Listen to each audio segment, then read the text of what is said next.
And shout at Daddy when Daddy talking about.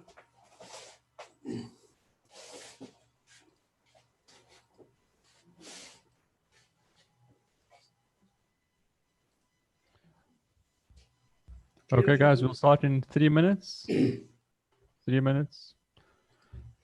Okay, that's okay. Ready whenever you are. Joseph. Hey, Mr. Shwani, how are you, sir? I'm well, thanks. And how are you? And I'm talking to you. I'm well. I cannot complain. I see how smart. I see how smart Haladi looks up in Pretoria. I listen to your voice, and now I'm ready to go. I can see you have a well smooth shaven and took me half an hour to clean my face. Yeah, so it's all systems go. Absolutely. Cool. Absolutely. I think we can start. You want to introduce everyone who wants to do introductions? Khaladi will do that. Okay. Are we ready? Ready, Khaladi, ready. We are ready, yes. Okay. Perfect. Good morning, everyone. Welcome to the Art of Pitching by SEDA. I'm Khaladi Tema. I'm the consultant in innovation and technology at SEDA National Office, and we'll be running this virtual session today. So Art of Pitching emanates from Pitch and Perfect, for those who know it.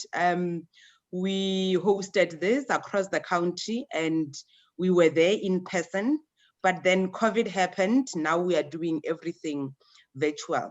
So we hope that you will learn a lot from the team from Ulwazi, and I want to thank them for being part of us and giving you this masterclass today.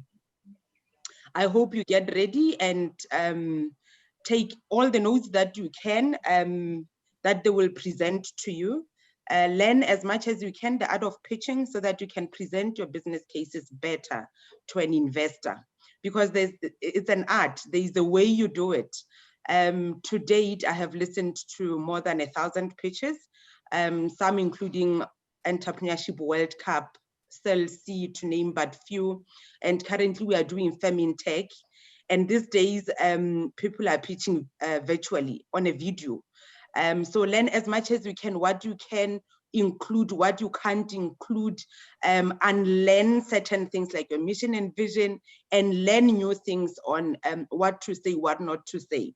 We will be coaching and mentoring in the next 3 sessions. So from today, visit SEDA on all social media platforms to see where our next 3 sessions would be. There will be per province. So in those provinces, Asad will give you a link where you can send your rough business model canvas, and a group of mentors and coaches will have a look at each and every one of those business model canvas, and they will perfect it and send it back to you in a better format. So we hope you learn as much as possible and join us for the next 3 sessions, which will also allow you to send in your business model canvas to be looked at. So thank you for coming on this journey with us. I hope you enjoyed today. Learn as much as you can, learn to do, so that your business can be sustainable and help our poor economic, you know what is happening in the country currently, and the economy is looking at you, the small business, to take us out of this mess that we find ourselves in. So thank you for coming on board. Enjoy your day. I appreciate you being here. Thank you. Thank you, Khaladi. Thank you, Khaladi, and thank you for SEDA for allowing us to present the session. We had a very good first session. If you did miss the first session, you didn't miss much. We will be doing a session, so we don't expect everyone that is in this room today to have watched the first one. Just some house rules. If I can ask everyone to keep their videos off, it will just help with everyone's data. And if you do find yourself unmuted, please mute yourself. The program shouldn't allow you to unmute yourself. So if there is, it's probably something happening on the back end. And yeah, enjoy the session. Note, keep up with the chats. On the chats, we'll be sharing two important links. The first one being the attendance register. So when the attendance register allows us to then just see what type of coaching you need, what type of mentoring you need. It helps with SEDA to understand what are the needs of the country out there. And it will direct you then to the portal, which will take you to all the libraries of all the content that we are sharing. So the previous sessions, the questions and answers we'll be doing after this, and all the video content on the business model canvas. So how you can then pitch your business to an investor or to a funder. It gives you all those tips. I will also be sharing that link in the chat for the portal. But now I'd like to introduce Mr. Joseph, who will be taking the first part on your journey on the art of pitching. Mr. Joseph has got over 25 years of banking experience, and he's helped many entrepreneurs with finding funding and allowing them to present themselves and their business plan in a good manner, in a good way of pitching their business. Mr. Joseph, I can take the floor to you, and if you could share your screen on the content you'll be sharing with the attendees today. Good morning, ladies and gentlemen. Thank you, Azad. Thank you, Haladi. And thank you, Mr. Mtweni, Head of Senior Manager at SEDA. Okay, folks, today, what we're going to do, I don't think people understand the importance of being able to pitch your business properly. Communication is the art. If you've got that in business, you are 90% of the way. You know, you can sell anything. But we're going to tell you in pitching what you should do, what you shouldn't do. We're going to give you guidelines. We're going to talk about a couple of important things you need to know. If you want to sell your business, you need to be able to know what's important. You must know what's important. You know what to say and what not to say. Because often we get excited, we say more than we should. As I'd said, I'm an ex-bank manager. You know, in my tenure in the bank, I had people coming in and telling me far too much information, and they jeopardized their application by telling me too much. You know, just say what you have to, don't volunteer anything unnecessary. And that would just mean that if the person wants more info, they can ask you. Now I'm going to start with just a little presentation on what pitching is all about, what to do and what not to do. There's going to be no rocket science here. There's nothing I'm going to tell you would be earth-shattering, but it's going to make things clearer to you. You can understand what's important, what's not, what to remember, what to forget. So pitching is essentially the opportunity for your ideas to be tested. In other words, it's not only in your head, but now you're testing it to other people. You're actually giving it, you're discussing it with other people, and they listen to the innovativeness thereof. You know, it's nice in your mind, it sounds like a great idea, but when you speak to people, they're going to listen to how innovative is that? How do you stack up against real competitors? You see, you're going to gain visibility. Your idea is going to gain momentum because it's not merely stuck in your head. It's actually now being realized. It's being discussed. You see, in this way, you're going to be able to attract investment. You know, if your idea is good, and moreover, if you pitch well, even if your idea isn't that great, you can actually sell it. But as we all know, there are investors out there and they need deals. They need quality deals that they can invest their money in. Now, we know at the moment, the banks are paying very, very low interest rates. So people are looking at alternatives to put their money. But clearly, they're looking at risk and other things because nobody's going to throw your money down a hole. So how you express yourself, how you put your deal across, that is critical. You know, Haladi spoke about pitching and perfecting.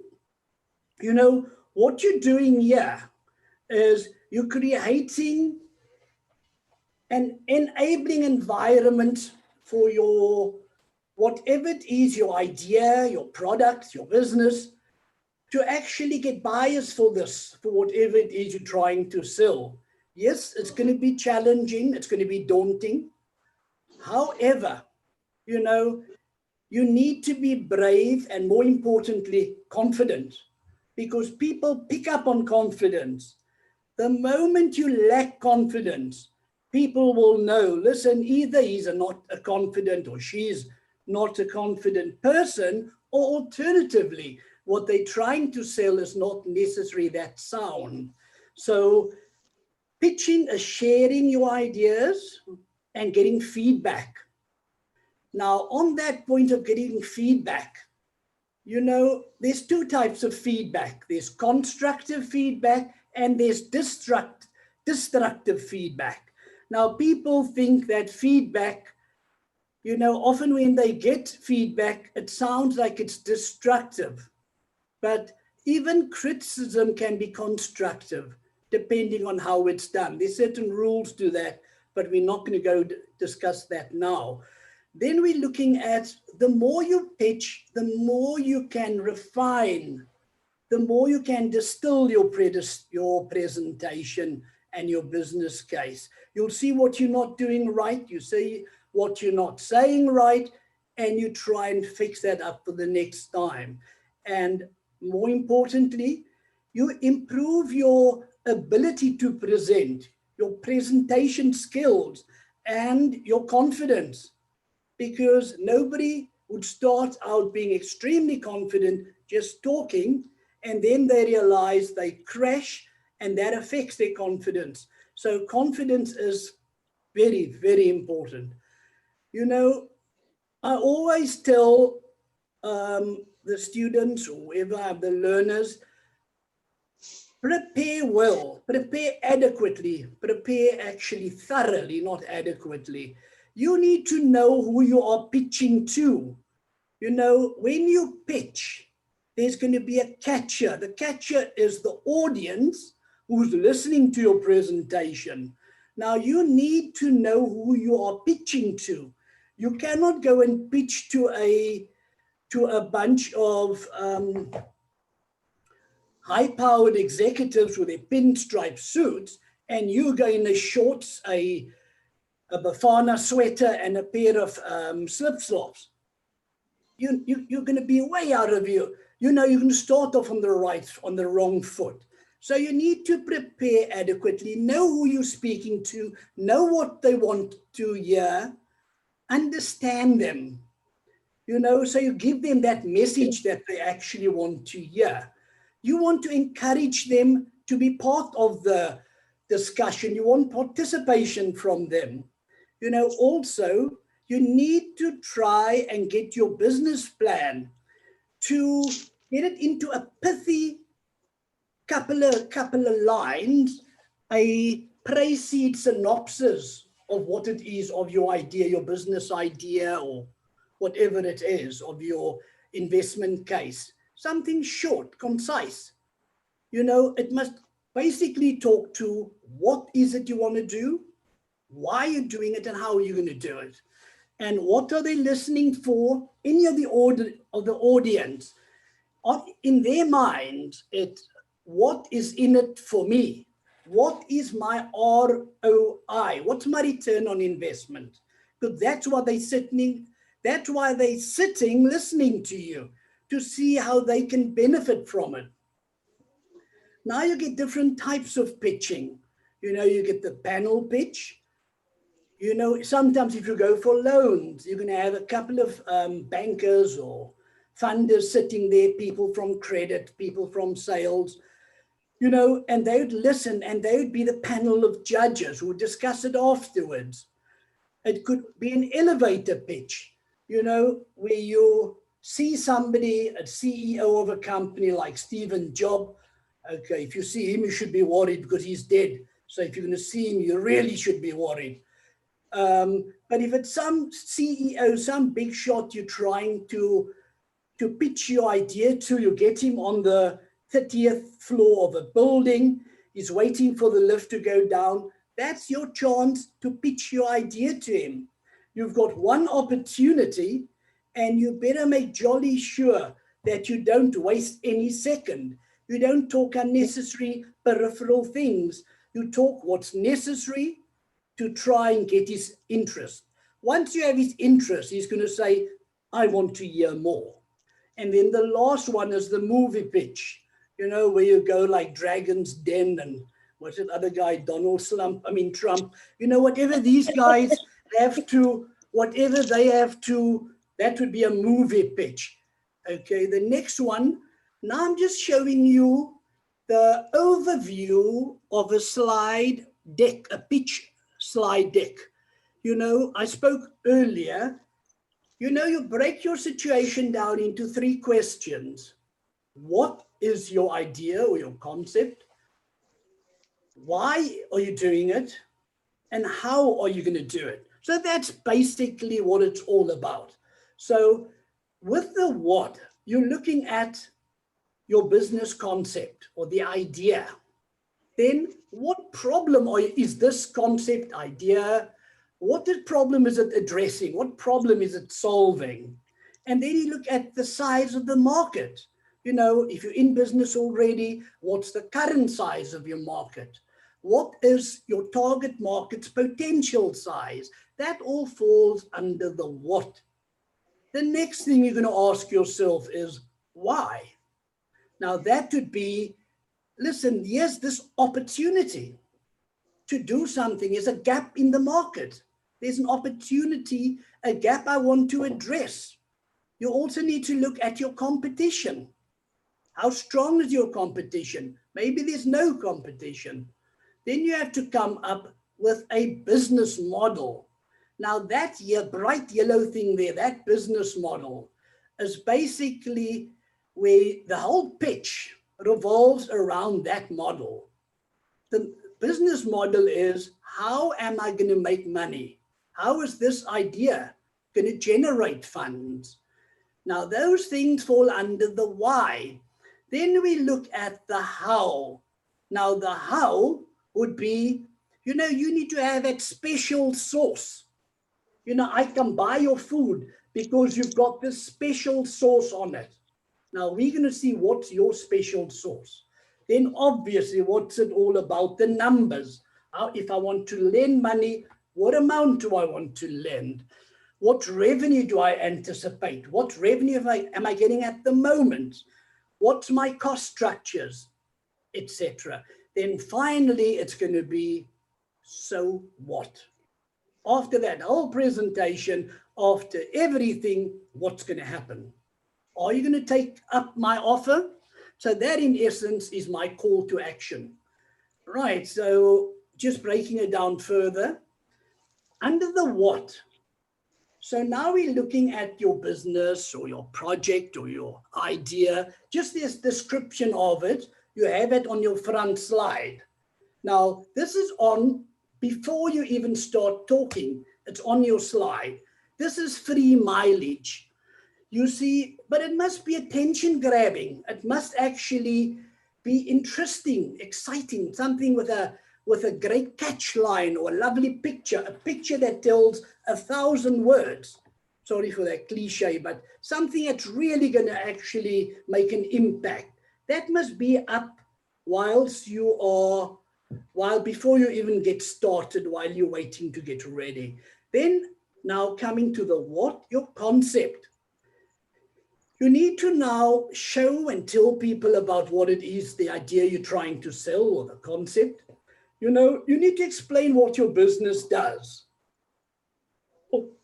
how it works, but this must be in very simple, uncomplicated terms. Don't try and impress people with your highfalutin language and your clever. That's not the time to do that. Here, we want to get a message across. It's all about the sale or the idea that you're trying to actually get across. People must buy into that. So that's your concept. Then we're looking at what problem are we trying to solve? Why am I doing this? Is there a need in the market? Is there a gap in the market I'm trying to fill? Is there pains I'm trying to relieve? So what we're saying here is, why? What is this whole thing serving? What purpose is it serving? What problem am I addressing? Then finally, as I said earlier, what's the size of your market? If you're currently operating, what market share do you have? And what's the target market size? The people that you're actually addressing this to, how big is that market? Because if it's a small market, I mean, there's limited growth. So you need to explain to them the size, the potential size of your target market. And more importantly, how are you going to access them? How are you going to reach them? Then we're looking at what evidence there is to whatever you just said. You're saying, I've got a potential market size of that. You need to show evidence. You need to give them some evidence of the excitement of the market, waiting for the product. The fact that prices are ridiculously high. You can come in and actually bring the prices down substantially. Or, there's very high volumes already, or there's very low volumes. And then the quality of what's being given at the moment. So those type of things, just to show how you're going to get traction. How will you gain traction for your idea or your business? Now, those all fall under what is it that you will be doing with your business or the idea. The next point is the why. Why are you doing it? So here we're looking at, we call it the jockey and the horse. Where I come from, or where I came from 20 odd years ago, we looked at the business as the horse and the business owner as the jockey. So the business owner comes in and asks for funding. Now, if this business owner is very good at what he does, then we know this jockey is great. He will make that horse win, even if the horse is a donkey or a zebra. He'll win the race. No, I'm only kidding. But it doesn't have to be the best horse in the race for this man to make it win, or this lady, for the jockey to make the horse win. So here we need to explain that we need to tell the audience about the jockey, about the management team, about the staff, what the experiences are, what their skills, what specialized skills they have, their expertise. So that all goes under experience and capacity. Then we look at our competition. Who are our competitors? In other words, are they really not serious competitors? They're just there filling a gap, or whatever it is. We need to speak about our competitors. We need to know if it's any alternative products in the market. I'm coming with this, but there might be generic products. So you need to be aware and explain that to them. You don't want them to tell you of something that you didn't tell them. That's going to really be a torpedo your boat. Then we're looking at how strong are your competitors compared to you? And if they're stronger, how are you going to bridge that gap? What are you going to do about that? Now we come to the critical point of pitching. Knowing your business model. How is your company going to make money? What are your revenue streams going to be? What are your distribution channels to get the product from your business to the client? What are your your big costs? What's your primary cost? They're going to, there's a saying, cheaper, better, faster. Everything we want at a cheaper price. We want to improve on anything, on everything, and we want everything quicker. Here we're talking of not being vague. Don't come and, if this is going to happen and that's possibly what's going to happen, you're hypothesizing, don't do that. People don't want hypothecation. People want facts. They don't want fiction. And then what kind of investor are you looking for? Are you looking for an investor like a loan funder, where you have a debt that you pay back over X amount of time? Or do you want a loan by way of equity? So you don't have to pay them back every time, but you're giving them a share of your business. And the pros and cons of that, I'm not going to go into now, but you need to know what investor you're looking for. Then that special source I was talking about, people come all the way to us just for that special source, like Coca-Cola. There's something in that Coca-Cola. You get all kinds of colas, but they can't seem to get exactly what's in that Coca-Cola. And they've been running for a very long time. Now, is your special source going to be innovation, that you're coming up with something new that nobody's thought about before? Or is it differentiation? Is your product, your idea different to others? What's your competitive advantage? Is it your intellectual property? So that's all your special source. Then when you're doing this, tell your story in a unique way. Give people magic that's going to capture the imagination. Don't come with the mundane, boring stuff. You need to show them your enthusiasm. You need to show them the magic around what you're going to do. You need to learn how to create that magic. You can't go and talk in a very boring way. They're going to fall asleep. They're not going to want to be part of whatever it is that you're trying to sell. Then we spoke about the numbers. You need to be able to quantify the revenue. You need to know what your expenses are going to be. They want to know what's the internal rate of return, the IRR. They want to know, your costing. Is it flexible? They want to know your scalability. If it works on a small model, can I take that same model and just make it a lot bigger and it's going to work for that as well? Is it scalable, in other words? Then they're going to want to know what amount is it that you are looking for. They're going to want to know what type of funding. We spoke about equity, loan. They want to know over what period will you repay it? 60 months. And what interest, what you're looking for. Then finally, so what? That's your call to action for your audience. Listen, I've told you everything now. I've shown you how exciting this is going to be, how you cannot possibly let this opportunity slip through your fingers. You need to grab it with both hands before that opportunity passes. That's your call to action. That's the how. So if you encapsulate your idea in those, that's all you really need to do. Now, just some pitching tips. I spoke about this earlier. Don't try and talk too much. Don't try and think that you need to explain everything. First grab people's attention. Don't start explaining from the beginning. They might not even be listening to you. First grab their attention. Once you have their attention, then you can explain. If they're listening to you, you give detail afterwards. You need to add enthusiasm. Not childish enthusiasm, but professional enthusiasm, controlled enthusiasm. Now, that is normally assisted, it's augmented by your passion. You need to show them your passion, that you believe in this, you're passionate about what you're doing.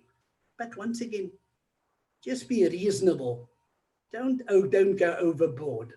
Then we spoke about hypothesizing. Don't come up with fiction. Don't say this is possible and that can be done. And there's potential markets that I can possibly, and don't talk like that. People want facts. And whilst you're talking, don't become arrogant. Make sure you stay humble. Make sure people can buy that you're a real person and what you're selling, you're selling it as someone who is keeping your feet solidly on terra firma, on the ground. You're not coming up with this big deal, what you can do. You know, stay paranoid. Look at the potential risks and how you're going to mitigate, or even if you can, negate those risks. And then keep on doing. Then, you know, I spoke about it earlier. Don't try and be the smartest person in the room. We need to know what we know. And we also need to be aware of what we don't know. And if you don't know, don't pretend you know. You can tell people, unfortunately, I don't know that, but I will actually find out. Don't pretend thinking that you have to wing everything. Don't try and wing it. You know, find people who have that information, and then you go to them and get your facts. Don't be embarrassed to ask. Then just quickly on things like what makes additional tips, what makes your presentation, reality, a sense of reality. Nobody wants to buy fiction, space ideas. It must be credible, believable. And, you know, there's a lot of things that go wrong. Learn from those things that went wrong. Your message needs to be clear and hopefully one of innovation and growth potential. The opportunities the market has, you need to define those opportunities. You know, we think our idea is like everything. Folks, the idea is 10%. The other 90% is hard work, blood, sweat, and tears. Then on assumptions and differentiations, you need to validate those things. And, you know, what your real requirements are and what you need to do with it, you need to ensure that before you go in, that you know what you need, you tell people what you need, and that's it. Don't overdo it. What's going to break it is another cliche, crazy, lazy, hazy. People are too lazy to get the facts, so they try and wing it. They make highfalutin claims, generalizations, or they try and confuse people with very complex structures that people can't catch them out. So they hide it by trying to be intricate and complex. People don't fall for those things. You know, you need to explain it quickly and get to the point. Another thing, don't fixate on any idea and not move. Don't have analysis paralysis. You see, the last point, I keep on coming back to the same point of arrogance. People, nobody likes dealing with arrogant people. Arrogant people switches others. The audience will just get switched off. Now our product, you know, when they're judging you in general, your product services is normally about 25% of how you're going to solve whatever problem, how you're going to relieve pain, how you're going to add value. That's about 25%. Then they look at what the market wants. That's the other 25, together with the brand, with the innovativeness, etc. And there we got using the 4 Ps of marketing: product, price, promotion, and place. The other one is your financial strategy. Don't forget, they're concerned about their money. Is their money safe? Is their money guaranteed? Will you make a profit? They're looking at your financial strategy. And then finally, the way you come across, the way you're selling the idea, your presentation. Are you professional? Now, those things, they'd also actually have to be the last 25%. Are you able to, what do you look like? How do you speak, etc. So those things, folk, would be our, just a presentation on the pitching. Now, what I said earlier was, point number 6 was the business model. Now we're going to talk about the business model in the next one. And on the business model, I'm going to now, let me just bring it up here quickly.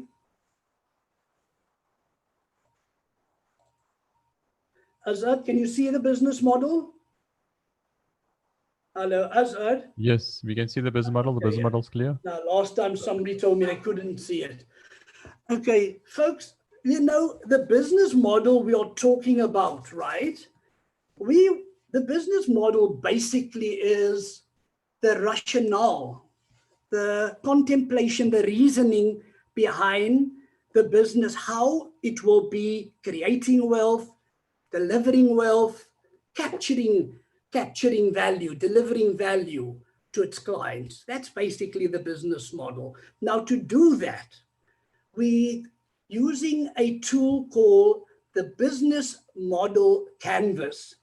What you're looking at here, the 9 building blocks, is the business model canvas. Excuse me, Mr. Joseph, can you increase the business model? It's too small. Can you increase? Too small. Okay, let me just try and. Is that better? But I'm losing. If I'm doing that, I'm losing the. But okay. Better. Okay, it's better. It's better. Scale? Okay. If you can't get it better, it's fine. We can all. Okay. Thanks. Thanks very much. Go to scale. That was from Mr. Nsweni. See, I practiced that one. So on the business model canvas, folks, this is a strategic management tool. It's a tool that you use to strategically plan your business. You're not only looking at your business from an operational point from doing, but you're seeing the big picture. So this is a strategic management tool. You know, we use this tool to develop a business idea, or we can use it to document an existing business idea. So we can even define a business concept using this business model canvas. As you can see, it's a visual chart with that 9 building blocks I spoke about. Now, these things, what we do with this, we look at the 9 and we say, what are the different elements in a business? What are the 9 main elements in a business? So then we say, what are the resources that we're going to need to do whatever we're going to deliver? This is going to tell us how money is going to flow into our business and out of our business. It's also going to demonstrate how the various elements are intertwined and interdependent. So now we're going to try and connect these boxes. And while we're doing this, we're defining our products or our service or our business idea, we need to bear in mind what customer problem are we addressing? What problem are we solving? What pain are we relieving for the clients? Or what value are we adding to them? So now we say, looking at this, we say on the right-hand side, I think it's a bluish color. Those are the external elements, the external building blocks, the 3 external building blocks of a business. It's our customer segments, our customer relationships, and our distribution channels, how it's going to get distributed from where we have it to our clients, to reach our clients in the form of a value proposition. Now, the value proposition is basically what it's all about. What value are we giving the clients? So that is right in the middle of this business model canvas. On the left-hand side, we're going to have our infrastructural building blocks, the internal side, key activities, key resources, but that Coach Scalo is going to be talking about. And then finally, that underpins this is obviously the financial. That's what people want to hear, the financial aspects of these things. Are we going to make money? We can't waste too much money. We need to save more and spare, make more and save, make more money, spend less. So that's us it's going to be talking about. Now, from the beginning, you see, we start with these customer segments. So we're saying what specific group of people are we targeting? You know, we're not saying, I speak to people often when I assist them, when they want funding or they need a strategic plan to get their business going. I ask them, who are your clients? Who are your potential customers? Who are your customers? They'll tell me, oh, but that's everybody. Everybody out there can potentially buy, can potentially be a buyer. No, people, you cannot do that. You need to be focused. You need to concentrate on certain areas. That's why we segment the market. We have what we call customer segmentation. So for us to build an effective business model, we must identify which customers we're going to be serving. We need to know precisely who they are. We're going to have various sets of customers, and they're all going to have different needs. You know, they're going to have different attributes.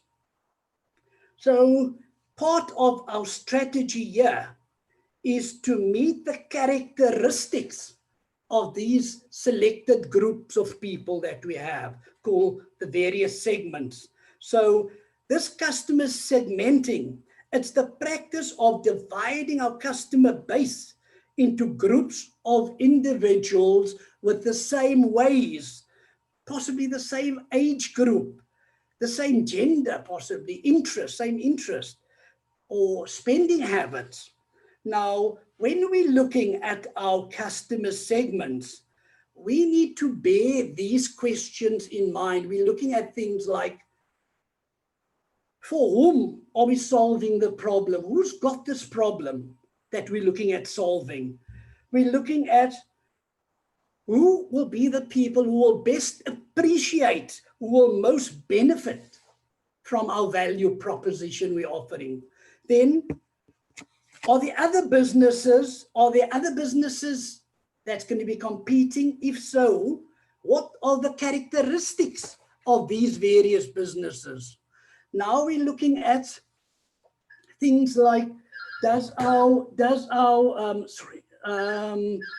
we're looking at things like, does our value proposition, will it appeal to men or to women?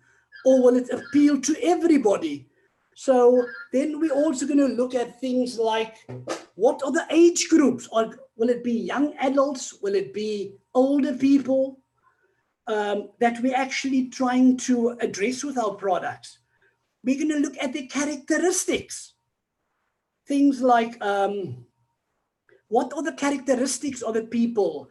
Are they people who want specialized, like they want to wear Armani suits? They want to wear Rolex watches. Women just want Gucci bags. We need to look at the characteristics of what these people want and what they like. We need to look at the different, then we can actually take these customer segments and we can split them into various markets. We can have the mass market. Everybody's going to want bread, milk. That would just be a mass market. We're not going to have a small, where we're going to go segmented into smaller, just a mass market. Then we're going to have a niche market. You know, I spoke about women who want to have, they only carry these Gucci bags. Men who only wear these expensive Armani suits and wear Rolex watches. So those people, it's going to be a niche market. We need to target them and offer them different things. You can't treat them like everyone else. And then we need to look at things like possibly diversifying. You know, some businesses serve multi-segment clients. We're going to have segmentation where the mass market can be segmented into a smaller market. Like, for argument's sake, even though it's a mass market, you still break it into age group, teenagers, older people. Then we look at, you can get multi-sided platforms or markets. Like, let's take bankers have a credit card. Now, although they issue credit cards, you know, their credit cards get used by the retailers. So you can see it's actually a multi-sided market, a multi-sided platform. Other things we're going to be looking at would be things like, so when we start with these things, we need to try and use the customer segment. We need to know this so that we can best devise our value proposition. Our value proposition can only be done properly if we know our clients. You know, there's something we called customer personas. Now, a customer persona would be things like, as I said earlier, we can't just say we're servicing the entire globe, the entire market, every man and his dog. No, we can't service everyone. We service specific people. Now, we need to create customer personas. That would be, what does our ideal client look like? Is it a young, a mother with a newly born children, young families or people with children? So it's going to be a mother, possibly in her early 20s, possibly 30s, who just had a child. We need to have a persona of that person. We're looking at setting, I keep on speaking about these Rolex watches. That's because Mr. Mchweni must give me one at the end of all of this hard work. You see, we're talking about, or is it those people who want to wear the Rolex watches? We're going to have a picture of what they look like, the successful person with a fancy suit, fancy cars. Is that going to be the persona we're creating? So we need to have a customer persona in our mind. Now, once we have that clear, we can start with our value proposition. We can get to our value proposition. Now we can create an effective value proposition to meet these people. So with the value proposition, it's something, I ask people, I ask business owners, what is your value proposition? They'll tell me, now my service, my price, my service, my price. Those are my value propositions. My timeliest delivery. People, everyone think their service is best, irrespective of how pathetic it could be. Everybody think they give the best service. Everybody think their prices are the lowest. That cannot be a value proposition. Your value proposition cannot be your service and that can be part of it. Now, a value proposition must be something that's going to distinguish you from your competitors. So how are you going to create value for your customer? How are you going to capture value? How are you going to deliver value? Now, there's different ways of doing that. The ideal way would be innovation. If you can come with something new, what's going to happen would be, there's nothing like that in the market. You're going to have monopoly. You can set your price. You can be a price setter. That's the only time you can be a price setter. For the rest, you can be a price taker. The market tells you, the market dictates what price you're going to be able to charge, unless you got monopoly. And that you'll have if you've got something innovative, something new. The other value proposition could possibly be customization, brand, design. You know, if you can reduce risk considerably or negate the risk, you know, those are the various types on which your value proposition can be based. You know, a value proposition can be quantitative or qualitative. When we talk quantitative, we are talking about things like the price. We're thinking about time, which is efficiency. We're looking at effectiveness. Those are all quantitative, but qualitative must also be considered. Those are really the overall experience of the customer. You know, the customer must walk away and say, you know, they knocked my socks off with that experience. That would be the qualitative side. You know, your value proposition is the foundation of your business or your product. This value proposition I'm talking about, it's a fundamental concept to the, the exchange of value from you to your clients. And they give you value, they give you money. So value is, if it's exchanged, it must either, they're paying you, the value would either be you would have solved the problem, you would have relieved pain of some sort, you would have given them you created some value for them. Now you say, now what the hell, you keep on talking about relieving pain and solving problems. How do you relieve pain?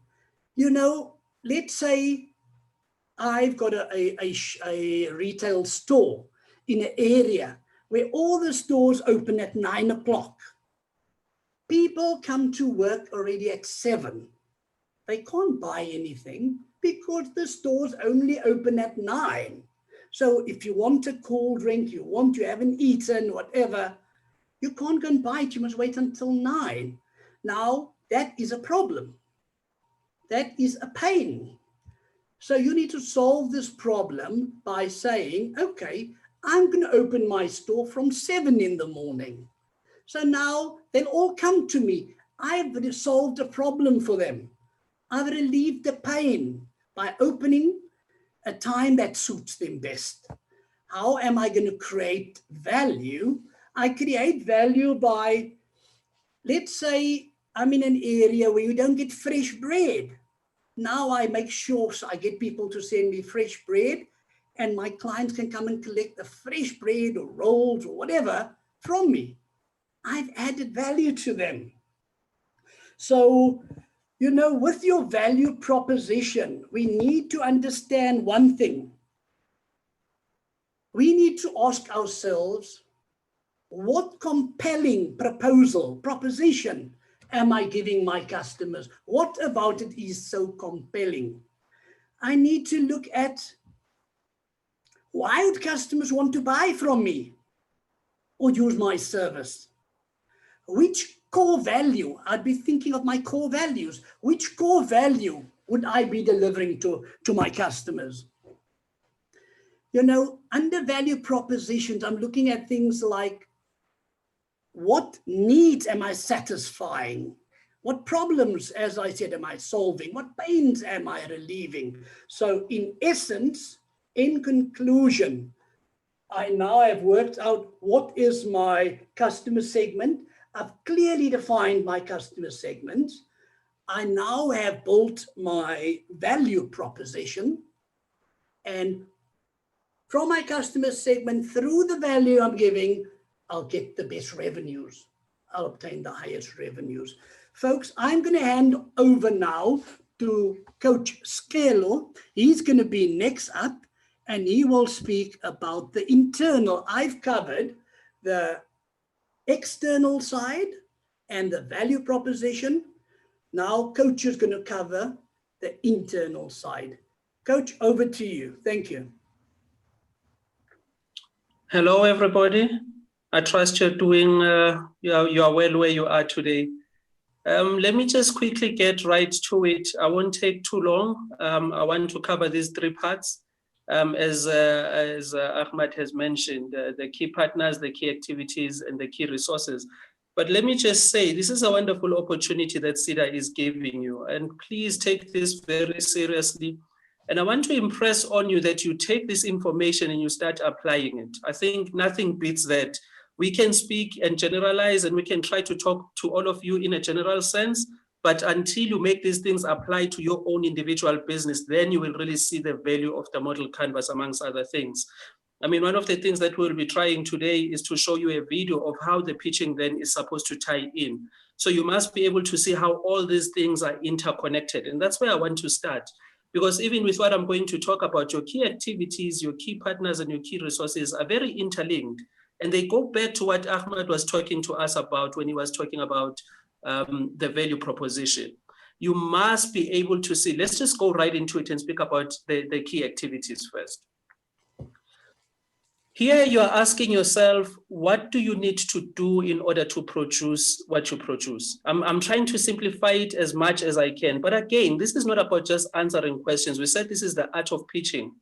So try not to do it as if you are at school and you're just answering questions when you're filling in your model canvas, but try to make it talk to you. Try to make it understandable to you so that when you pitch to an investor, you're talking about something that you understand first. That way, even when you get questions, you are able to answer for those questions. So you are asking yourself, what is it that I actually do in order for me to deliver my value proposition? And this is a very key thing to really ponder on and think about and make sure that you are precise on, because besides just pitching, it will help to save you a lot of time. It will help to save you a lot of money if you are very clear on the activities that are the core functions of your business. I find that sometimes in our businesses, we start to do other things and we forget what the main point was, where we are profitable, and we don't do things that really make us money. And at the end of the day, you are in business to make money. Another question that you are asking yourself is, what are the activities that really can then run through my channels, my distribution channels? What is it that I need to be doing in order to be able to be in contact with my customers? What is it that I do in order for me to make that revenue? What expertise do I have? Ask yourself these questions, but again, once we are pitching, don't just recite them as if you're just answering questions at school, but make sure that the story ties in. Make sure that there's a total picture to what you are talking about when you speak about your key activities. Another thing that I want you to just remember about key activities is that businesses that are not so clear about their key activities, they really do run a risk of, let me make rather a very practical example of losing time.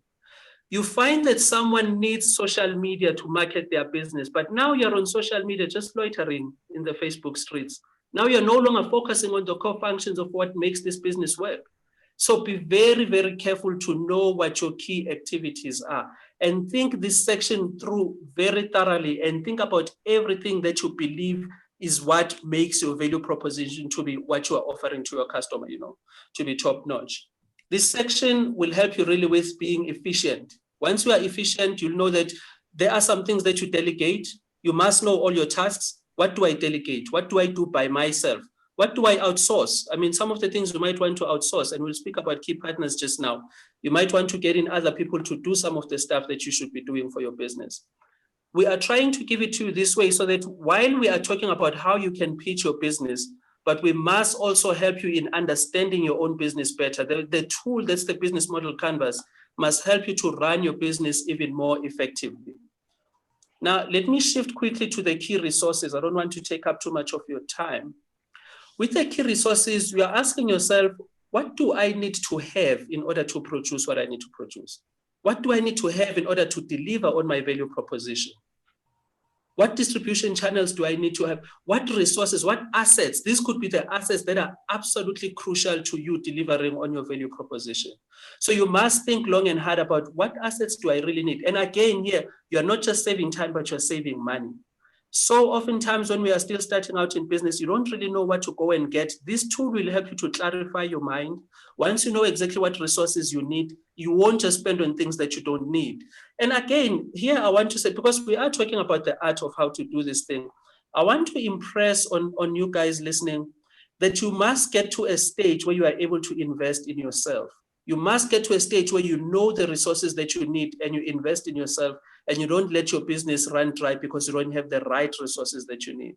For instance, there's load shedding. You must make sure that there's something that covers for that. What resources do I need to make sure that I'm covered should there be load shedding? I'm just making a very, a broad example. Here, you must be very, very clear with your resources. And it doesn't have to be only physical things when we talk about these assets. This could be intellectual property. This could be, what do we bring to the party? I know that most of the businesses are defined as product or core or infrastructure, or scope, in infrastructure. Scope in this case means if you're servicing, let's say maybe you have some key knowledge and you're servicing a law firm and it's a very specific niche that you are catering for. Even with all these businesses, there will be certain resources and they run through and they are almost the same. But just make sure that you are very clear in understanding your resources for your business. That is what is key and main more than any other thing. One thing that I haven't mentioned between the key resources and the key activities is that I need you guys to have a supply chain mentality. And what I mean by that is you must see where you fall within the supply chain. You must see from what you are producing, from your value proposition, where do you fit in within those links? That will help you to understand, so these are my resources, so these are my activities, and it will also help you to understand your key partners, which I'm going to move on to just now. But you must have that mentality that says to you, I belong within a certain value chain. For something to happen before it reaches my customer, I have to do something, but I'll need other people in between. I'll need certain resources, and I'll need to be clear on what my activities are. Once you have that kind of mentality and it blends for you, you should be able to clearly now see the bigger picture of what your business is about and where you are playing within. I mean, Mr. Ahmad Joseph mentioned about customer segments. It could be in a niche, it could be in a mass market, but you must still be clear, what are my main activities and what are my resources? Now let's move on to partners. And I want to end here with the partners. That's my last one that I will be covering with you guys. Here you're asking yourself, so who do I need to be working with in order to produce my value proposition? Who should be my partners? Who should be my suppliers? And again, we are not just answering questions like at school. There are no marks for you. You are an entrepreneur. There's profit. There's not marks. So you're not working for marks. You're not answering like it's some paper, and you're not delivering it like a speech. Once we are pitching this thing, it must come natural that you are talking about your business and you are covering the people that you feel are core to what you need to do in order for you to deliver on your value proposition. I hope that's understandable, because that's a very key part as well. And I like ending with the partner, with the key partners here, because I want to just sidetrack a little bit and kind of explain why this is so important to business. And this is the internal part that if you get right, trust me, you will be able to run a successful business. I didn't say a lot about myself when I started, but just to let you guys know, I've been in business since 1998. So I've seen things, I've had partners. Now today on this call, I'm with Assad. I met Assad through Ahmad. I met Ahmad through Naveen Joseph, through Naveen Christian. I met Naveen through the guys at TechnoServe. I met TechnoServe when I was doing SAP. I hope you are getting the picture, SAP Kickstart program. I met the SAP Kickstart program when I was working with Stephen. There is a trend here that says no one is an island. You need to be clear on who your key partners are, because that's how you will get business in.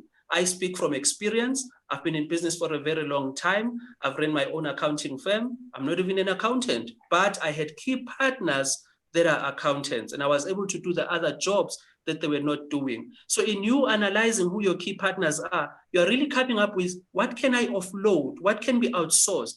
Who can take on other tasks? Because you will not carry it alone. We already know this. Whoever that's on this call, you already know no man is an island. You cannot run the business all by yourself. You need people. So you need to narrow down and know exactly who are my key partners, who will allow me to perform what I need to perform in order to deliver on my value proposition.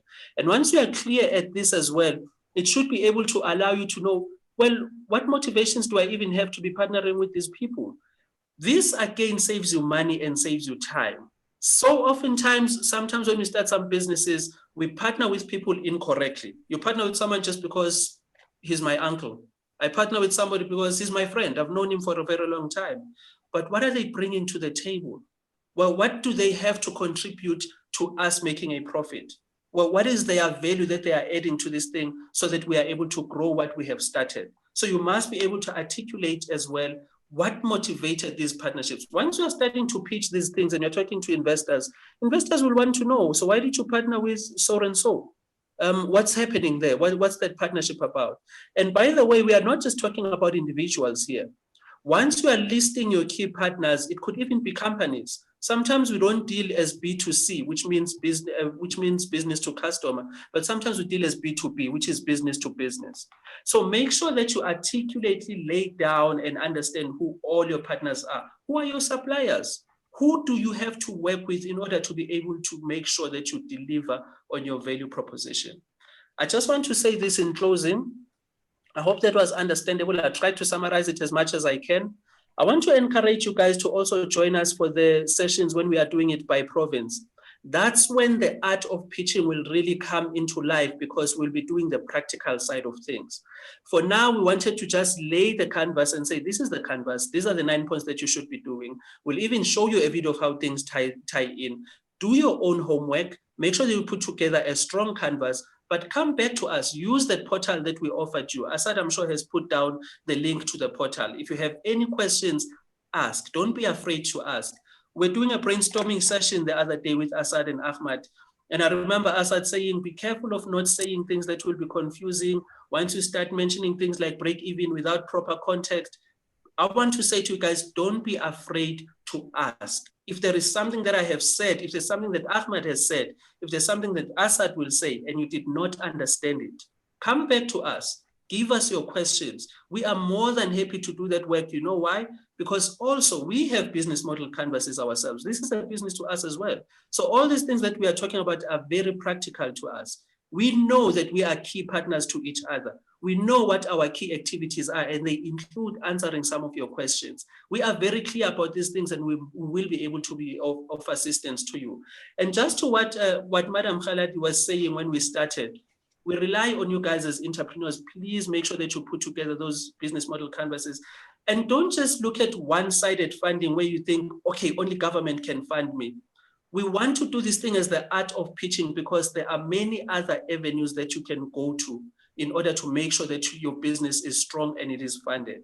We rely on you, just like Madam Khaladi was saying, we rely on you as entrepreneurs to rebuild this country. There's a lot of work that needs to be done. We are the people to do it as entrepreneurs. We are solution makers. Make sure that when you look at your model canvas, it's a solution first to you. You must be able to understand it for yourself. You must be able to articulately render it when you're now pitching it to someone. What I advise is that even if it takes standing in front of a mirror to practice, you do that because it will help you in a long run. What you want to do with your model canvas is not to just have it as a one-time event. I know that sometimes we do these things as just something that I need to get rid of and do quickly. But make sure that you keep doing it regularly. Keep updating it. Keep looking at, okay, what channels do I need to go into now? Things get updated. Social media gets updated. What do I need to upgrade? My value proposition, is it still relevant? Has the customer shifted from where I was? My customer segments, do I need to move into mass market? My key activities, am I adding on a new key activity? Make sure that you keep updating your model canvas, and it's a tool that you can use daily for yourself. Gentlemen, thank you for having me on this call. I want to hand back to you, Ahmad. Thanks very much. That was actually very, very good. We really appreciate that, Coach. That was extremely informative and very, very good advice. Thank you very, very much. Now over to Asad, who's going to do the financial side of things, and he's going to give us some pearls of wisdom as well. Over to you, Asad. Thanks very much. Okay, thank you, Coach Skello, for that. Very informative. I'm going to go through the financial part, but the financial part cannot be seen in isolation. So what I'm going to do is I'm going to maybe bore you guys with financials. Before I start, can I just put a poll out there to ask the audience how they're feeling the session so far? Is they finding it too fast, or is it too slow, or is the pace just right? I'll be launching the poll. It'll take about 30 seconds to answer, and I can just gauge an idea of how you're feeling the session. Okay. So you can either answer too slow, too fast, or if you're liking the pace that we're going at. I'd appreciate that feedback. It'll help me also go through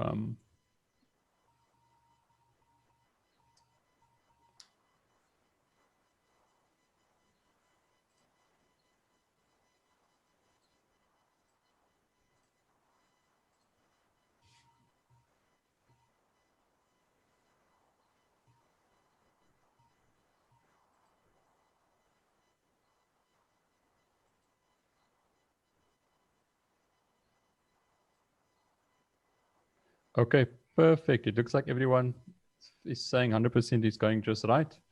Oh, that's good. It's a compliment on the trainers out there today.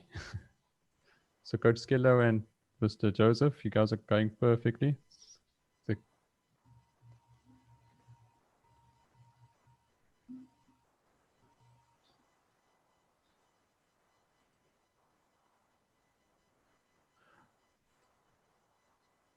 Okay, perfect. Let's start then.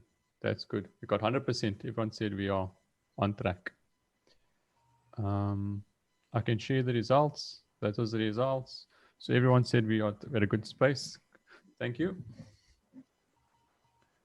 I'd like to share my screen. Can everyone share? Can I see my screen?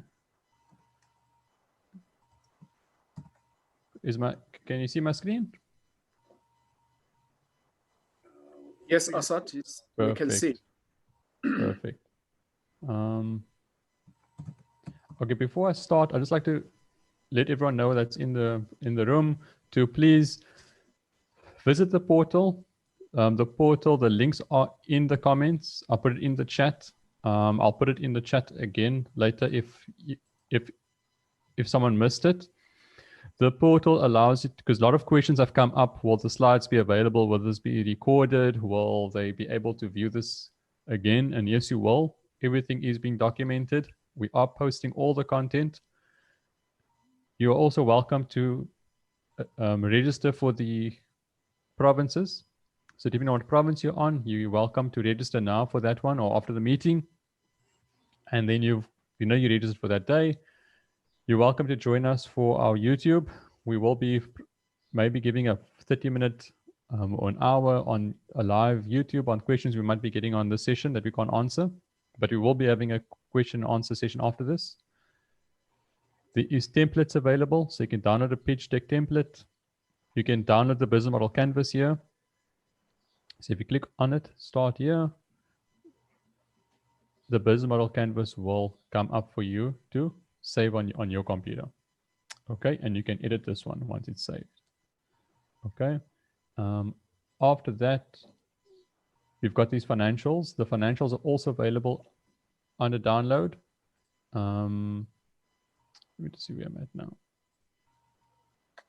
Did I go out of the program? And then after that, we got the videos. So the videos gives you each segment of the business model canvas. Because you can't go into it in detail, we've given you a video on each of them. So each video goes through each segment. So starting from the business model overview, the customer segments, the channels, the resources you'll need, and then the income statement and balance sheet and forecasting.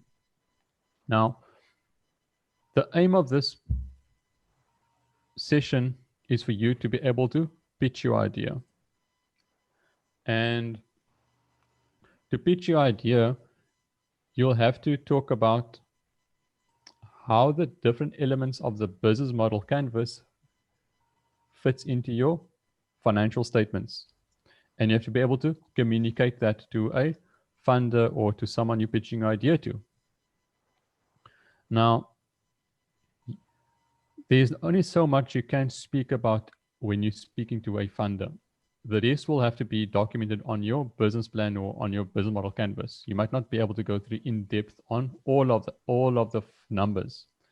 So to bore someone, and you only got 5 minutes to 7 minutes to speak about your idea, you can't bore them with all the financials. So the aim of today's session today is just to show you the main elements to speak about when you're talking about your idea and when it comes to the financials. That's what we're going to speak about today. If some of these elements don't make sense, or if you're not understanding what is gross profit and net profit, if I'm losing you with the terms, forgive me. But on my side, I did create videos out there on the portal that you can go to after the session if some of the terms are a bit confusing. I won't do justice if I go through all those terms in this short webinar. So take note of what should be spoken about in your pitch and what key numbers should be pointed out and what key numbers the funders normally look at. That'll be, if you get that right, you would have achieved something today. Now let's come up again with the business model canvas, and the key numbers. Sorry, I'm just getting my. I was going to download the business model canvas on my side so that I can see. I want to speak to the business model canvas together with the together with the financials, because the two talk to each other. And if you understand the way the two are linked, it will help you a lot. Okay, so there's the business model canvas.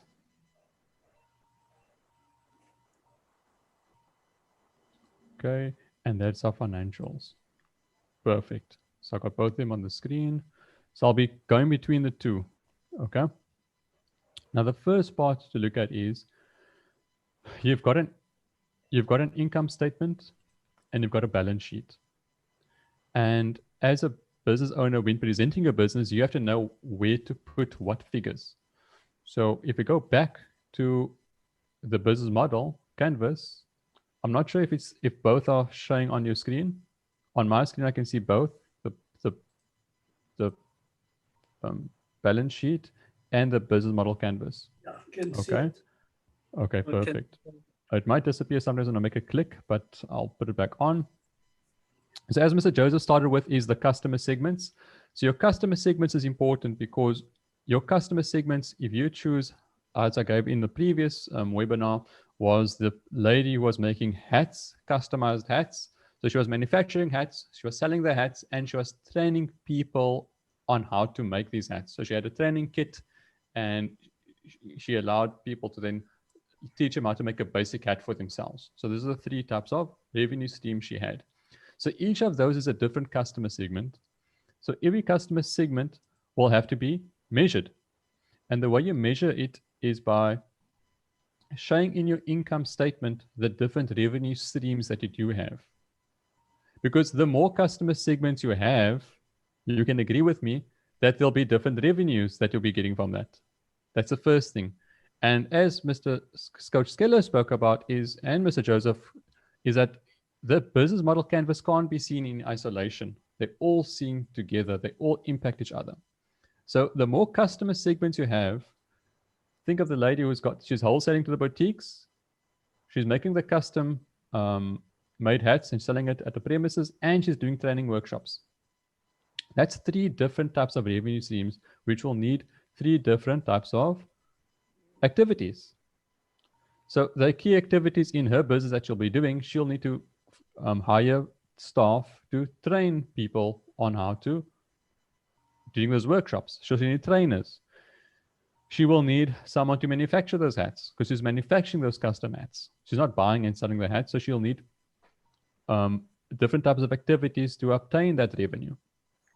Then if she's wholesaling the hats to other boutique stores, she'll need different types of infrastructure to get the hats to those people.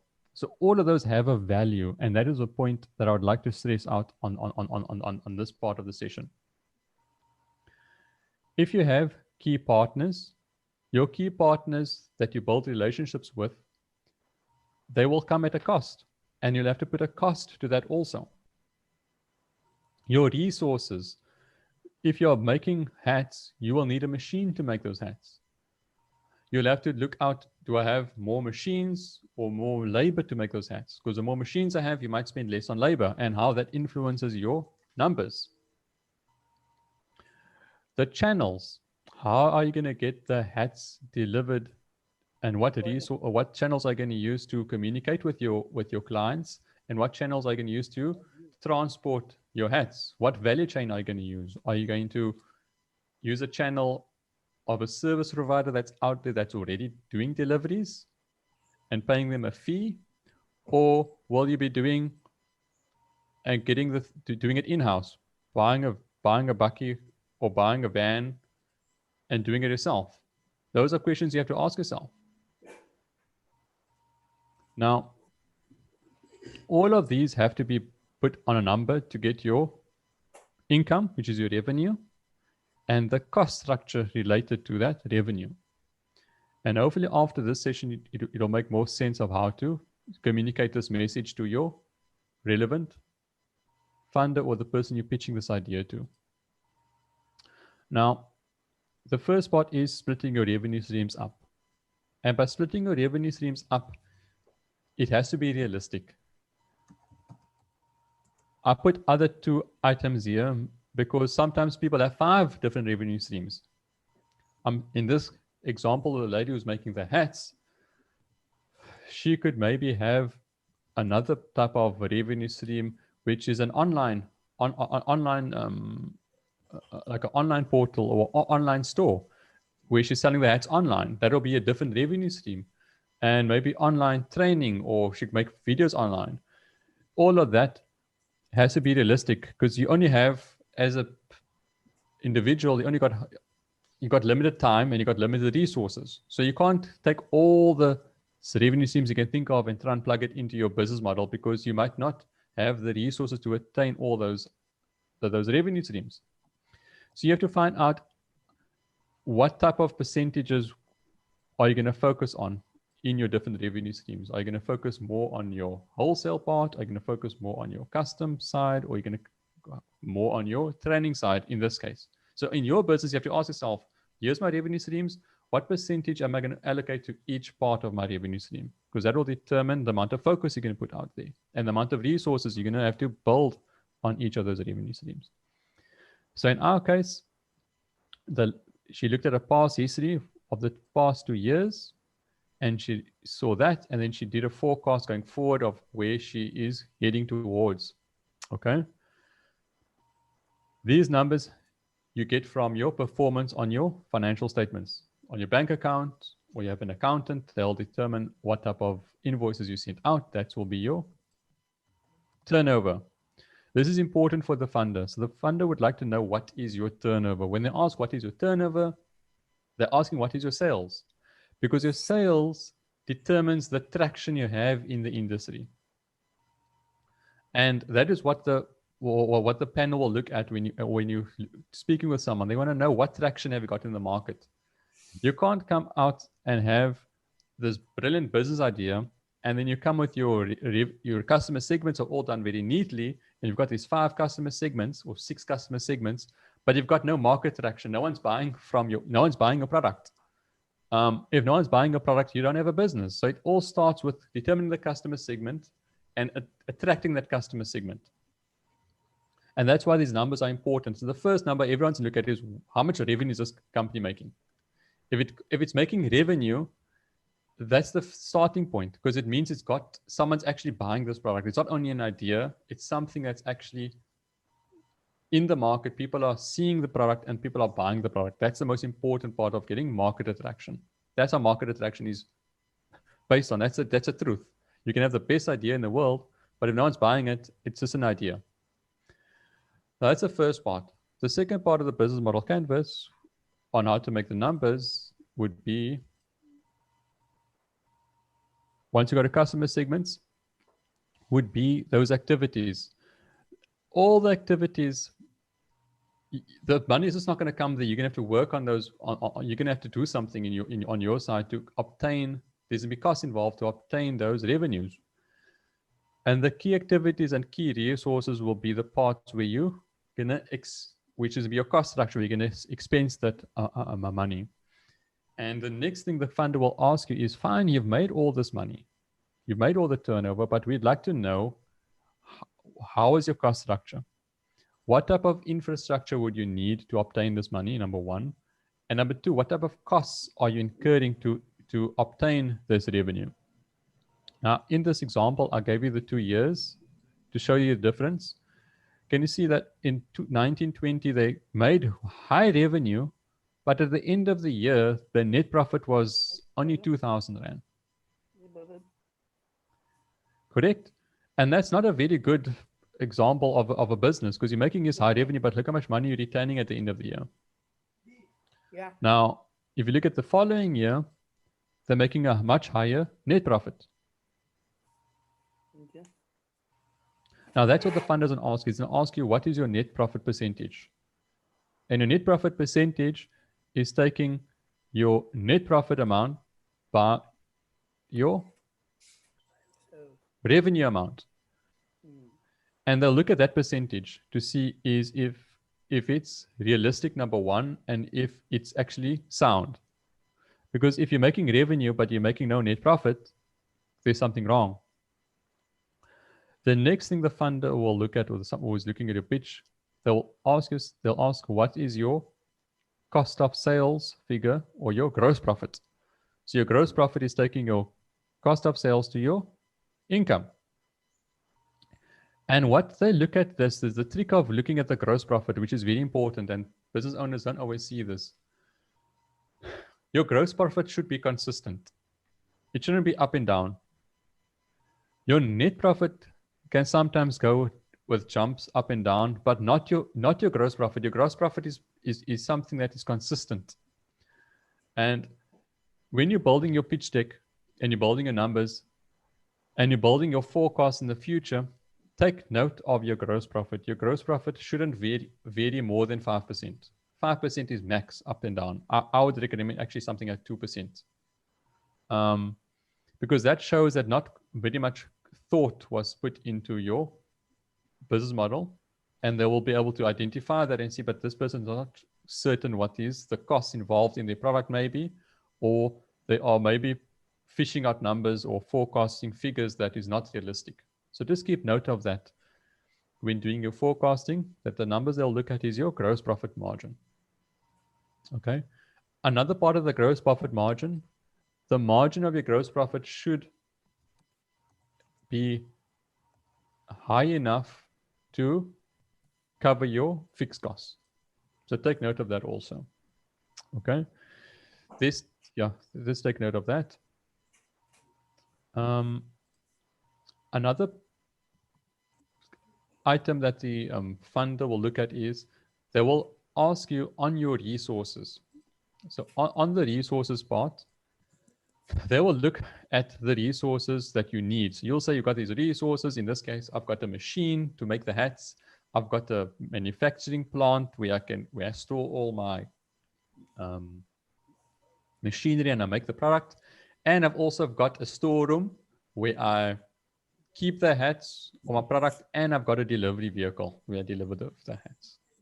So these are the resources you claim that you have or you're using in your business, because that makes a sound business model canvas, but you have to attach a value to it. So the next thing you have to ask yourself is, those resources, firstly, are they rented in terms of hiring the resource or the asset, or is it something that you purchased and you have control in your business? Depending on the answer, it will determine if it's in your income statement or if it's in your balance sheet. Now, what the funder or what the person is looking here, who's questioning you or you're presenting to, what they're interested in is they want to know how much control you have in this business. Because obviously the more resources you have in your business, the more sound your balance sheet will be and the more sound your business will be. So if something has to happen, you've got more control and you can still proceed with your objective and provide that value. But if all these resources you have is something that's outsourced or something that you don't have control over, then your value proposition that you're providing is determined on the key resource, and that key resource is not available, then your value could be threatened. And the aim is, as you grow as a business, is to build this resource base. Because the more resources you have, the more actual control you have over your business. So in this case, what I've done is I've tried to make an example of a vehicle, this vehicle rated cost. I tried to make it that this vehicle is being leased and they're renting it on a month-to-month basis because they can't get funding. And that is why this amount is so high. And normally, as a business owner who's starting out, you might not have all the resources and you might be spending a lot of money on, or more money than you should, on hiring these assets. So a good point to look at when doing funding, and I speak more about in depth in the other videos, is take all the assets that you're hiring and make a comparison of how it is in your income statement if you are renting it and how it is if you purchase it and you're using a balance sheet. If these terms are a bit to accounting, just keep note of it. But as a business owner, do some research or ask your accountant on how you can compare the two. Okay. Then we're looking at a balance sheet. I'm just going to go through two more ratios, and then I'm going to go to the actual pitching on how you can take all of this that you learned today and actually put it into a pitch. So the second thing is your balance sheet. That's the second part of your financials. The first part is your income statement. And the other part is your balance sheet. Your balance sheet is something that's more of the long-term factors. Now, the things to look at in a balance sheet is the funder will look at your trade, your accounts, the people that owe you money, your debtors. We call it trade and other receivables. People that owe you money, your debtors. They'll look at this figure to see if this figure is going too high. Because the higher this figure is going, it's showing that you are making sales, but you're not collecting your money on time. So maybe people aren't finding the product useful. Maybe they're not seeing that the product is, they're not seeing the value in the product. They're not paying for it. And it sounds like you may be also desperate because you're willing to sell this product out and getting the money, waiting long for your money. So that's also something to take note of. Another thing they'll look at is your trade payables, your creditors amount. How is your trade payables looking over the term? Are you paying your creditors on time? Because if this figure is going too high, it means that you've got cash flow problems. You're unable to pay your creditors. So just take a note of that. They'll look at that. Because if you're unable to pay your creditors and your suppliers, what's the chances of you paying for this loan if you're asking for a loan? Or if you're receiving grant funding, what's the chance of you actually making a profit from this business and actually using the grant for the use it's supposed to be used for? Okay. Another thing we'll look at is your ratios. And I'm going to go into a bit more accounting. The thing they'll look at is, this is more accounting, but just take note of it as a business owner. Just understand the concept. If you understand the concept, you might not have to learn the actual calculation, but understand the concept. So the concept they'll look at is, you've got assets in your business, and those are the total assets you have in your business. Every single year, you'll list the assets you have, and you can go more in depth of what an asset is. It explains in the videos what an asset is. But you'll compare your assets you have in your business, and you compare that to your total debt, which is your liabilities, your total debt. And if you compare the two, you come to a ratio. And that's called your solvency ratio, called your debt to assets ratio. And if that ratio is higher than 1, it means that you've got more assets than liabilities, which means your business is sound on paper. Okay. If your solvency is less than 1, it means you've got more liabilities than assets. And you must highlight this in your pitch deck as a solvency to show how your solvency will grow, because every business will attain more assets and pay off its debts as it goes along in its projections. So you want to showcase this to in your pitch deck to show how the solvency and how you're growing wealth in your business. You're building assets and you're reducing your debt. Note, if you are less than 1, it means you've got more debt than your assets, which means you're effectively on paper bankrupt.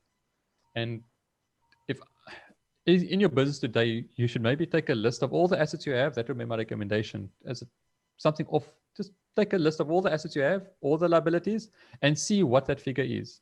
Is it less than 1 or is it more than 1? It's called the solvency debt to asset ratio. Another one to look at is your current ratio. Now, the current ratio is similar to the solvency ratio. The only difference is it's taking only the current assets. So it's taking only the assets which is less than a year. Again, I might be talking a bit of technical language, but take a note of that, because that must be at 1. It can't not be less than 1. And in essence, it should be 3. If it's over 3 or 3, it means you have a good system of cash flow. This current ratio determines your working capital capacity. If this is low, it means in the short term, you don't have liquidity in your business to pay off your obligations in the short term. And this is something that you must showcase if you want to get funding, to show that your business is sound. So if you have an accountant out there, or if you're doing the accounting yourself and you are building a pitch deck and you got your business model canvas, for the financial part, you're going to drown someone if you're going to speak about all these items here and all the items in your income statement. Rather just give a summary. And once you give a summary, the funders and everyone in the panel will understand. If you talk about current asset ratio this is your current asset ratio, they'll understand that aspect because this makes more sense to them. The solvency ratio, they can see this company is solvent. It is over 1. This is over 3. It's doing well. So that increases your chances of attracting attention to the funder or to the panel that you are presenting this pitch to. Some of these concepts are a bit technical, but you might, as a business owner, don't have to actually do it. I always tell the business owner, you don't have to actually do the work. You must understand what must be done. As a business owner, a lot of the things you do, you outsource a lot of the stuff. But if you understand what must be done, you'll be able to monitor what must be done. And this is the aim of this webinar, monitoring what must be done. The last one, well, let's do last two. Let's do last two. The last two items on here would be your return on assets. Now, your return on assets can be done 2 ways or many ways, but the ways the funder likes to see it is they'd like to see your return on assets in terms of what's your net profit compared to your assets that you have on hand, your resources, which is your furniture, plant, and equipment, like your vehicles, your machinery, all those items. So there's a line in your balance sheet, which is called property, plant, and equipment, or furniture and equipment, whatever you have. Those are all the resources that you actually own in your business. So the ratio they'll look at that is they'll like to see what the percentage is of, for every 1 rand that you have in your balance sheet as a machine or a vehicle, how much money are you actually making at a net profit level for that machine? Because you can agree with me that if your return on assets is low, like in this case, 3%, you're making a net profit of 2,000 Rand. That's only 3%. But you've got a high asset base. Okay, it's not a very high asset base, but I use this calculation here. I use the total assets for this example of 161. You're not making justice to the assets. So that's also another factor to look at in your business. And the last one is your labor ratio. This is important for those businesses that are in the service industry and are heavily labor intensive, more labor intensive. So not much for retailers or someone selling products, but more for those in the service industry, professional services, or you are training and you got a lot of your fixed costs are going towards your labor cost. A good ratio to look at is for every 1 Rand of revenue that you make in your business, how much money is actually going towards your salary bill. And there is different norms in different industries. If you're in the product industry and you're selling products, you don't want to be over 30% in this on this figure. You don't want to pay more than 30% of your revenue to staff. If you're paying more than that, it means it's eating out from your net profit. Another thing to look at is if you're in a professional services, this figure will be more. It could go up to 50% even.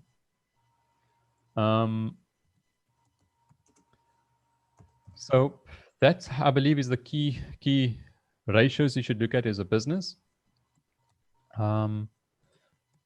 What I want to do now is maybe we can get a few. I'm not put a poll up again because I take it for granted. I'm an accountant, so I take it for granted I understand all these items. And Mr. Joseph and Skilla, I mean, we all in the same. We understand all these figures. I just hope everyone got an understanding of what the important factors are that the funder and what everyone will look at. Mr. Joseph, do you want to take over a while, or do you want to do the pitch? Must I do the graph pitch?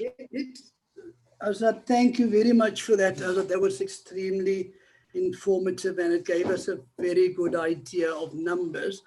Unfortunately, that's not going to be the end of the numbers, because my experience training people for the last, 17 years, that most SMMEs, as much as 90%, if not more, does not fully understand the numbers. They're not good with the financial, they're not familiar with the financial aspects. And as I was just typing in a chat now to Heidi, you know, if you don't know your numbers, Azad, it's like playing a game of sport, like let's say you're playing cricket. You don't know how much you scored. You don't know how much the other team scored. So how can you win the game if you don't even know what your score is exactly? You know you're doing okay. You see, you're talking a relative. The business need to be driven by your figures. You spoke of the gross profit margin. That is your revenue less your cost of sales. If you're buying or selling, your cost price, so your revenue less your cost price, you get your gross profits. Or if you're making something in manufacturing, your revenue less the cost of sales, the goods, anything that you used in making it, you get a gross profit. Now that figure, if you divide the profit by the sales, you get what you describe the gross profit margin. Now, often people actually fabricate this. Then they come to the funder with a gross profit margin of, let's say, 48%. There is something called an industry norm. Now, you go to a funder and the funder sees that. They know you are trying to pull the wool over their eyes because they know what the industry average is. Then they'll decline it because, you see, there are certain parameters within which it operates. So if your figures are like way out, they know you're doing something wrong or you're taking a chance. Yeah, Azad, I think we should go over to that for people to see what a picture's like, and then we can take it from there. Okay, perfect. So we'll go to the pitch. We're going to go through the pitch. I'm also going to go through an elevator pitch also. That's shorter. I'll speak about my elevator pitch and the elements of the elevator pitch, and we'll then take questions. It all depends on how much questions we have. I don't mind adding more content on the elevator pitch. In the chat, could people, whoever's attending, could maybe write in there if they would like to see an elevator pitch or more on elevator pitches, or what's the elevator pitch and the elements of elevator pitch, and I can go through that. And we'll speak directly to what we're going to see now.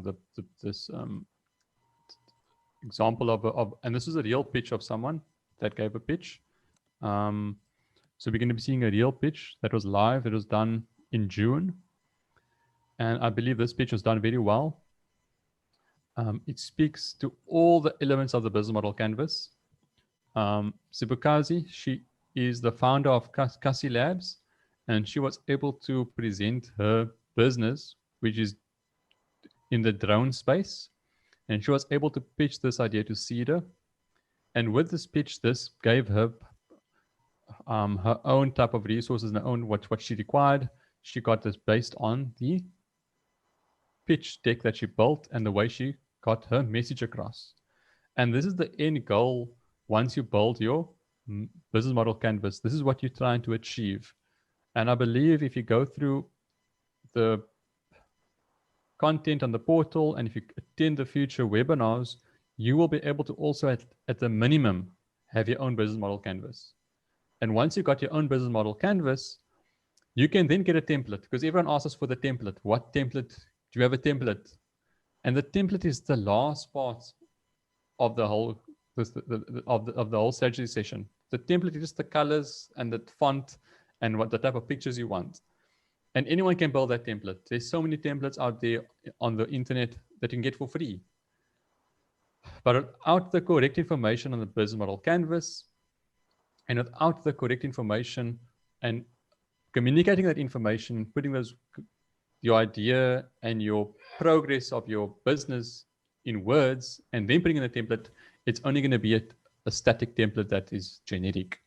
And I believe Subakazi, who presented this one at SEDA, she did a very good job of taking a business model canvas, her idea, the progress she made, the things that she did, and the future where she sees a business. She took all of that and she put it into a very good template. And I'd like to show that 8-minute video for all of us today.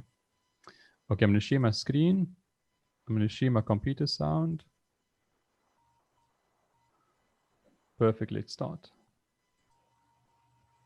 Now, go for it. Good morning, can you hear me? Loud and clear. I am Spokazi Nkwiza, the founder and managing director of Kasi Labs, which is a training provider established to bridge the digital skills gap. We aim to empower young people with skills of the future. Our problem begins with Lerato, who is a 34-year-old living in Limpopo. She's currently doing her final year in engineering, and she aspires to be a drone pilot, since it's in the top 50 jobs of the future. However, there are no designated airfields in Limpopo. She has to travel to Gauteng, and that makes it too expensive and too far. The traditional academies cost between 25,000 and 30,000 rand. One could register for an honors degree. That is where we come in. Now, moving from contact training to digital training, we understand that CAA has allowed some trainings to be done via Zoom. Because of us, Lerato can acquire her RPA license by enrolling on our drone online course from our website and go through the following steps: screening, the online theory, the flight training practicals, which will be our drone simulated program, which includes 1 day of flying a drone, the CAA exams, which entail an assessment by a designated flight examiner, and upon succeeding, she will acquire her RPL, all for the total of 10,000 rands. She can pay that online, or she can choose to pay partially as she progresses in the phases of training. 50% deposit to cover her theory and exams, and 50% for the practicals and assessment. Since the course is constituted by 30% theory, 70% practicals, if she chooses to drop out, we have mitigated the loss. Did you know that a study conducted by Ken Research revealed that in South Africa, the e-learning industry is expected to reach over 8 billion rands by the year end of 2023. And that South Africa is the largest drone market in Africa. According to senior economist Dr. Roelof Botha, the South African drone industry could generate more than 2 billion rands per annum, which shows how powerful this transformative technology could be for our country. We target to aim young people between the ages of 16 to 40 living in townships and rural areas with specific focus in the TVET colleges. We intend to gain 1% of the serviceable addressable market. That will be 20 million rands by the end of 2023. We intend to train 2,000 drone pilots. We have identified all CAA approved ATOs, which are the authorized training organizations, as competition. However, we're willing to learn from them. We've got ProWing that was accredited since 2015 that has trained over 200 students. ARPA's Academies that has trained over 700 pilots, Cranfield Aviation Training, and UAV Industries, and HeliX, which they are training as DroneX currently. They are offering an online theory course as we speak. Our competitive advantage is that we are offering an affordable and accessible solution. Kasi Labs was established in 2017. In 2018, we trained over 20,000 people with digital skills. In 2019, we got accredited with MICT SETA. In 2020, we joined the Drone Accelerator Program, gave free licenses as our minimum viable product. We are planning to collaborate with sovereign creatives from the Mzansi Drone Accelerator Program in order to acquire accreditation with CAA, MICT SETA, and TITA so that we can start training. And then hopefully by 2022, we would be a fully fledged ATO to sell licenses to the Department of Higher Education.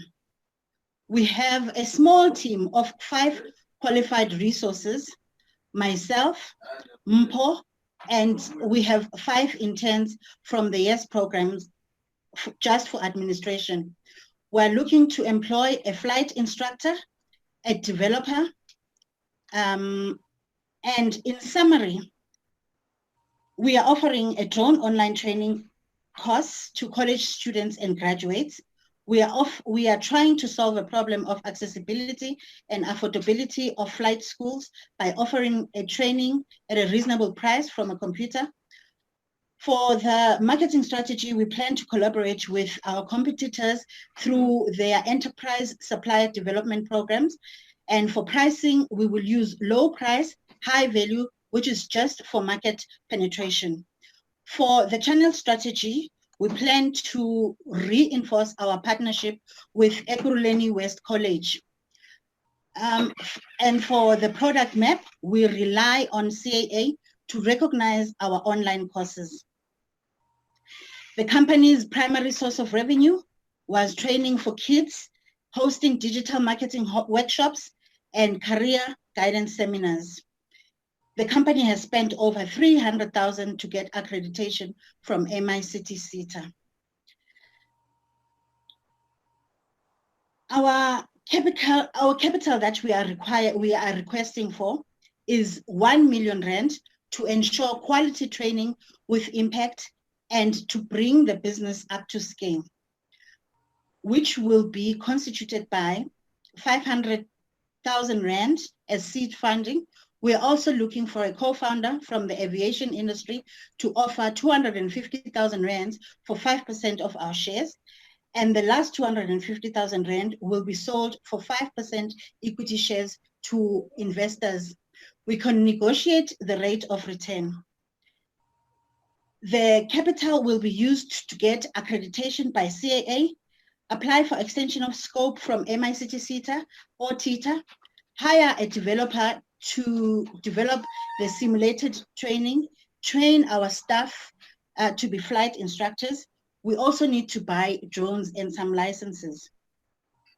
Our non-financial ask is access to the markets from the Department of Education. In closing, last year I attended a pitch competition hosted by the Thriving Network in the Innovation Hub. There is a wall of fame there. I would love to see the names of young people from our communities on that wall next to Mark Shuttleworth. Thank you, guys. I think that is a good pitch. I think that gives us a good understanding of what is to be achieved. I think in the comments, if I can get from the comments below what people thought of the pitch and questions that we can address in the session while we are here. What I'd like to do today is maybe speak about the elements of a good elevator pitch.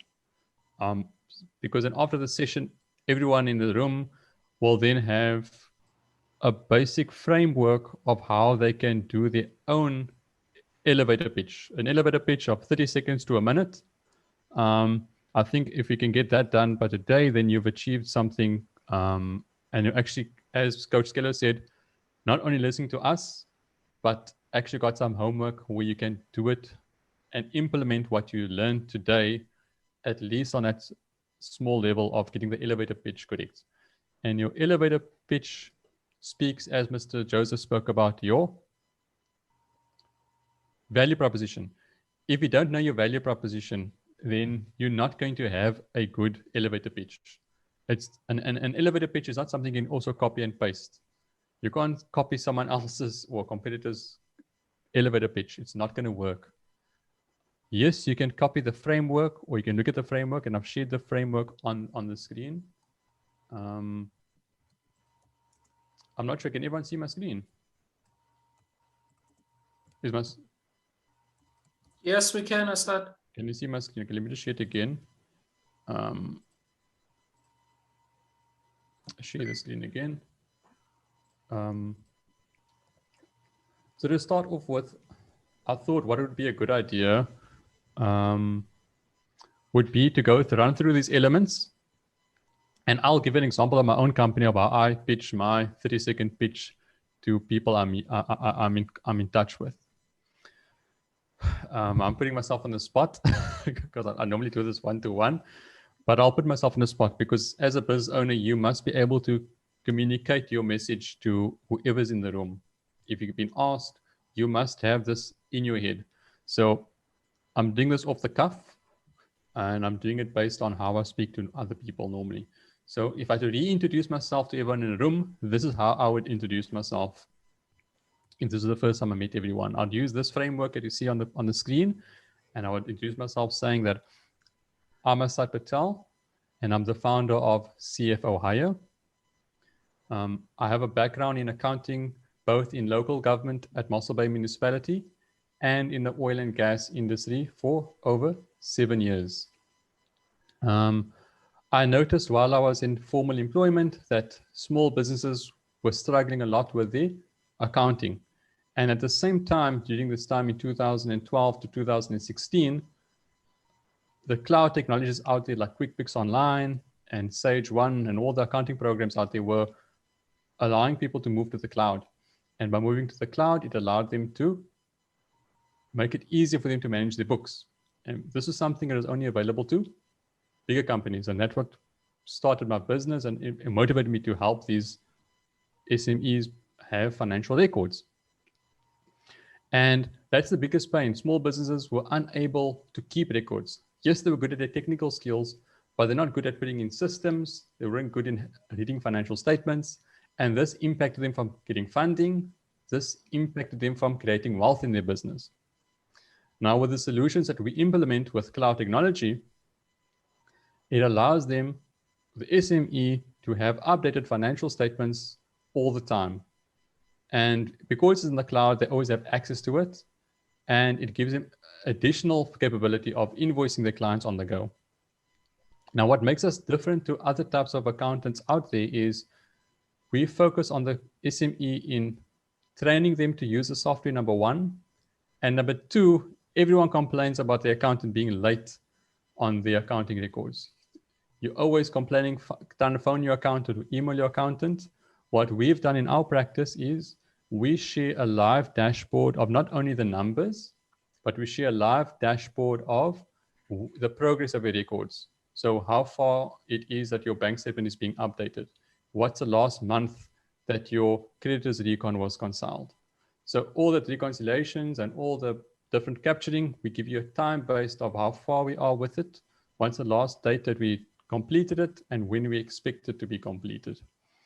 And I ask business owners, how would your business look if you had good systems and you knew what your numbers were saying? What type of decisions would you be making? And if you can picture that, what's stopping you from that? Thank you. So in a nutshell, that's my elevator pitch to businesses. I'm not sure if you want to discuss, or Mr. Joseph, you could take it further if you want to maybe give an example. Okay, no, Azad, I see the time is actually nearly 12 o'clock. Can we actually go to Q&A now and take any questions from the room? Any question, there's no silly question. Ask and we'll, to the best of our ability, we will give you the answer. And if we don't know, we will find out and we will let you know. Any questions, you can unmute yourself. So if you want to ask a question, guys, please raise your hand. If you're not sure how to raise your hand, write in the chat box, and then I'll unmute you. While we're waiting for questions, I'm also going to go through the chat on both sides, on the YouTube and on the chat, and I'll see if there's any questions. I've been looking at the chat, Azad, and I've been replying to them on the chat. We got some Very useful feedback. Thank you very much, Anya. So we got some very good feedback. The nice thing is people seem to appreciate that we try to keep it to the point. Okay. No fudging, no trying to add a lot of fat to full time. We get to the point, give the message, get people interested and move on, not trying to full time. Any other questions, folks? Otherwise, if I can suggest, if there are no questions, if you want to email Ulwazi Group, that's knowledge, U-L, U for uncle, L for lion, W for water, A for alpha, Z for zebra, I for information, Ulwazi Group, Group, at mweb.co.za, and we will respond to any questions you may have.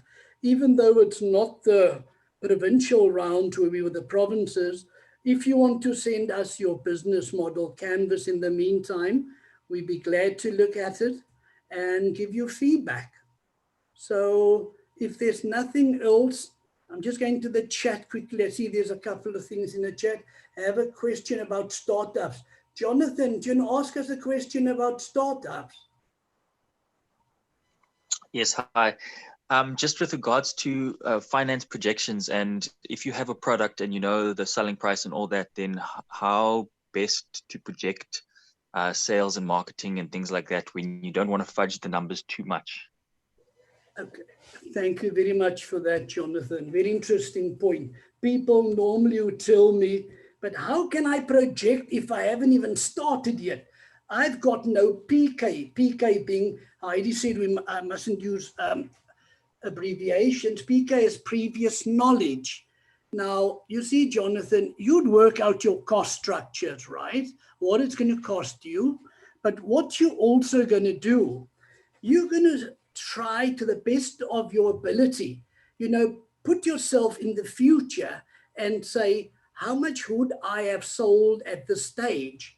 Now, you're never going to be accurate because we don't have crystal balls, but at the same time, we're doing a conservative estimate. You can't project the next year at 20%, increase of 20% of revenue. That's silly. You project probably at 10%, or depending on the market, even less or slightly more. What we're saying is, let's say you're selling, what do you sell, Jonathan, if I may ask? I actually just recently was working with a pitch with Propeller Incubator here in Port Elizabeth, and I'm pitching judo gis as in the uniform to compete with and train. Okay. Yeah, you see, now this is difficult, especially in your market, but you need to try and ascertain. There's a lot of research involved here. Nobody can do projections without in-depth research, because then you're really just taking a shot in the dark. Now, funders will look at particularly those things, because don't forget, they're making their decision on whether to lend you the funds or not based on the accuracy of your information. Now, you might say, how do I know if it's accurate? If you do proper research, you find out what your competitors are doing, what their sales are, and how do you get that? Very difficult. You try and do online research in other countries. Then you look at what are the dynamics, how will it actually compare to us in South Africa? So, you take all of those things, and at the bottom, after you've done your projections, you put in a narrative, assumptions, and you explain on what your assumptions were based. So that in your absence, whoever's looking at this, your audience, will understand on what basis you've made those assumptions. Does that make sense, Jonathan? Thank you. That's some golden nuggets there. Thanks. Appreciate. Thank you. You are welcome. Anybody else? Okay, we got another person. I'm gonna ask to unmute. Don't know his name. Mr. Galaxy. So Galaxy J4. Hi guys, how are you doing? Perfect. Hi. Good. Well, how are you, guys? Hello. Hi. We well. How are you doing? Hi, Galaxy. Hi, Galaxy. Hi You're guys, welcome I'm to sorry, ask. I can't hear you. I don't know if you can hear me. We can hear you clearly. Go ahead, Galaxy. Go. Give us your question. Okay, guys, I just wanted to find out something. You're speaking to Saima Bizela, and I just wanted to find out, my company is Capital Events, and I just want to find out, would you advise that we go forward looking for clients so that when we start applying for funding, that we already have a client list to work on? Absolutely, absolutely. You know, when you go, understand one thing. To get startup funding, to get is probably the most difficult, because funders like to look at experience, at previous performance. Now, if you don't even have clients, if you've got nothing, you're putting yourself behind the starting line. You need to find out, you need to do, you need to do why businesses fail. It's because they start without doing proper feasibility studies. They have never really checked out what the market requires. They assume they know what the market requires. They sit with their friends and amongst themselves, they discuss what the market requires. They, once again, if they're friends, they probably have the same interests. So they're looking at it from the same perspective. You cannot do that. You need to go out to the market. You know, you get a cross-section, young, old, areas where they live, whatever. But you go out and you ask them, if I'm going to do it, if someone was to do that, would you be interested? Let's say you're going to buy something, I need to buy. Do you normally buy that product? If you do, how often do you buy it? And if it's something else came in, what are the chances that you will actually buy that? What I'm trying to say is, without a proper feasibility and a viability, the economic sense it makes, the economic chance of it working, making money, without doing those thoroughly, if you go and ask an investor or a funder for money, your chances are so slim, because you're not putting in, you're not doing the prep, you're not giving the facts to support what you are alleging or what you are saying is going to happen. You're not going to get money. So can I ask? Sure. Okay, can I ask what type of industry are you in? You said no. So we're in the logistics industry. Okay, so if you're in the logistics industry, what you have to ask yourself, what's making you want to start this business? There's something that's driving you to want to start this business. If you don't have any clients yet, I think what us are just asking you is, what is the purpose of your business? What is your objective? What objective do you plan to achieve by starting your business? Do you think there's a gap in the market? is your client, your possible client, you're going to get a possible client, or is it something that you need a vehicle in order to get the client? Is it something, because what your question relates to is you want to get funding or you want to start this business, but you want to see how viable it is because you don't have customers yet. And I see, I'd like to answer that. Basically, what we understood is that based on our research is that a lot of companies are going into logistics. There's no doubt about that. However, they are not servicing the small companies that are starting up, the smaller startup companies.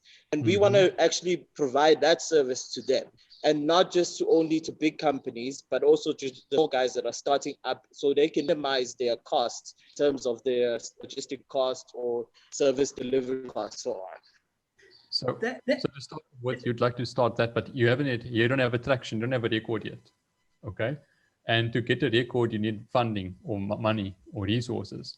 So what I normally advise companies to do, if they're in a situation like yours, first test out the model, because maybe there's a reason why logistic companies are not doing it for small businesses.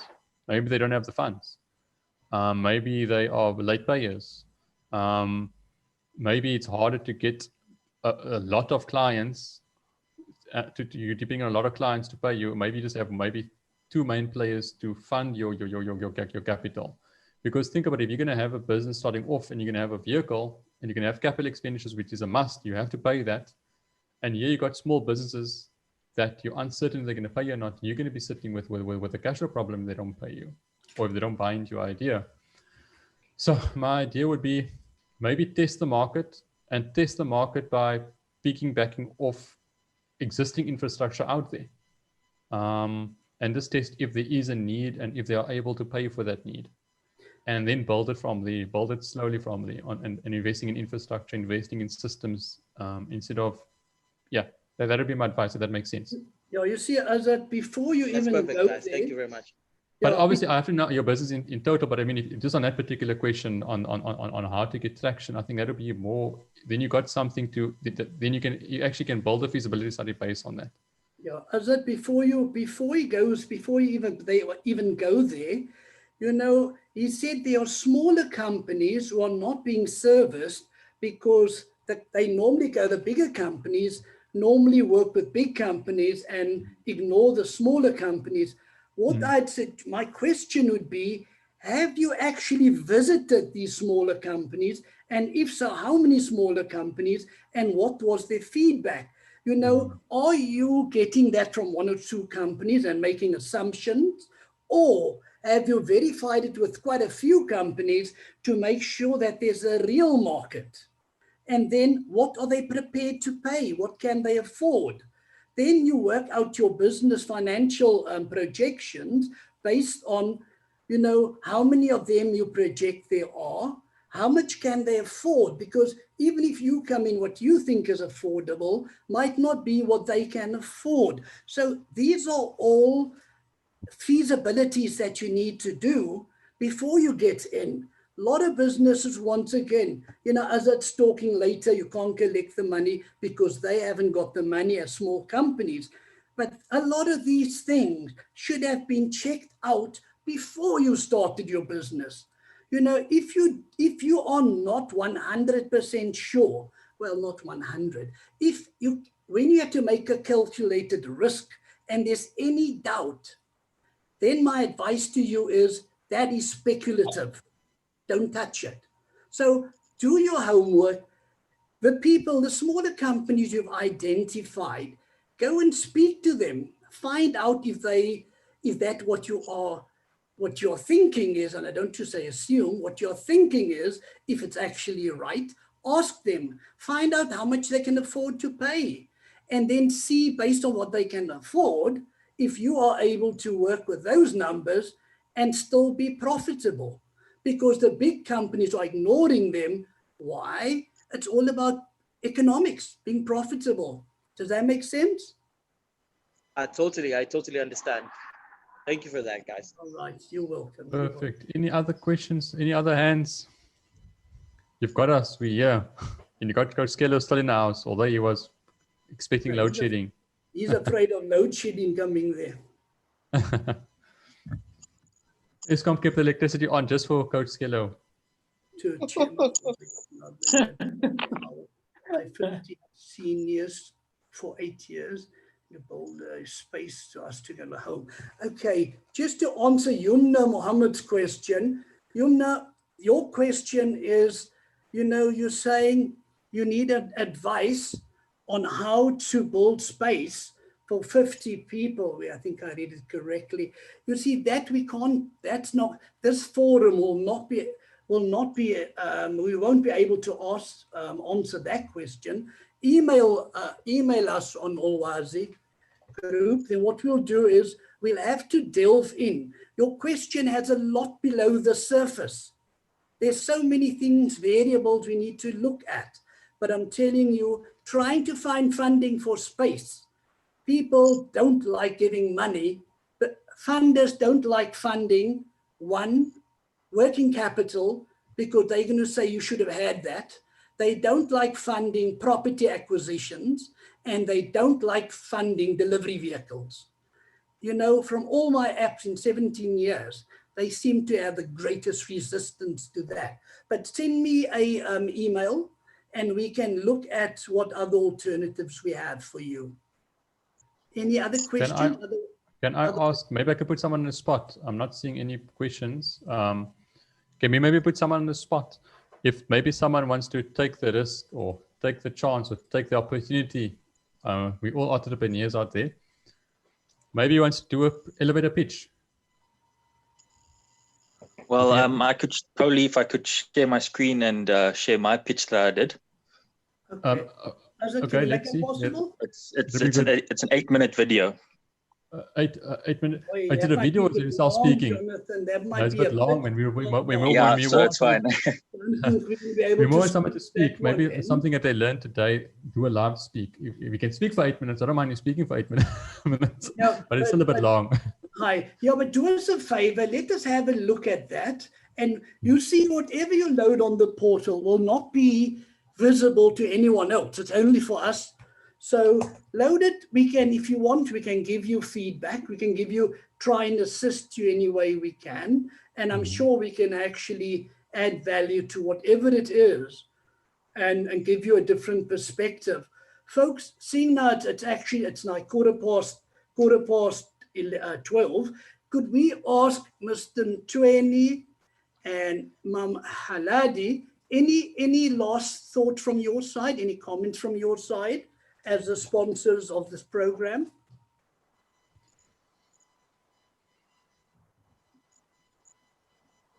.2 seconds. I think they're unmuted. Okay. Let me just quickly see. Thank you. I'm unmuted. Okay. Perfect. I think today it went pretty well. I think we've learned a lot, especially with Coach Stelo Telezi being part of the panelists. He made a sterling job there by explaining the internal part of the BMC. I think as we go forward, there's much understanding now of how you should actually structure your BMC. By BMC, I mean the business model canvas. And I think the structure of the whole presentation was well structured. I really followed it well, and everything culminates nicely into the BMC. Thank you, guys. Thank you for the sterling job, and thank you all participants for taking your time and participating in this webinar. Thank you. We'll see you again. Thanks very much, Mr. Thank you. Ntweni. Just a reminder for everyone joining, guys, please, in the chat, there is attendance register. Please, if you can complete that attendance register, it directs you to the portal. So the attendance register is both on the YouTube channel and on the chat box in the Zoom. Please, if you can complete that form. And also, you're welcome to share the portal with other business owners or anyone else in your network or circle. Please let them also benefit from this content, and also encourage them to join for the following sessions. The following sessions are also on the portal. All the links are there for you to book. Yeah, so just to add on to Azad's word, can we just ask you, Juliana, you want to say something? No, nothing yet. I'll send you my. All right. Okay. So, folks, listen, to add to Azad's comments, if you please join at the provincial webinars and prepare yourselves for those, that you can extract the maximum benefit from these webinars. So that you can only do, once again, preparation, come ready, that you can actually get any feedback you need.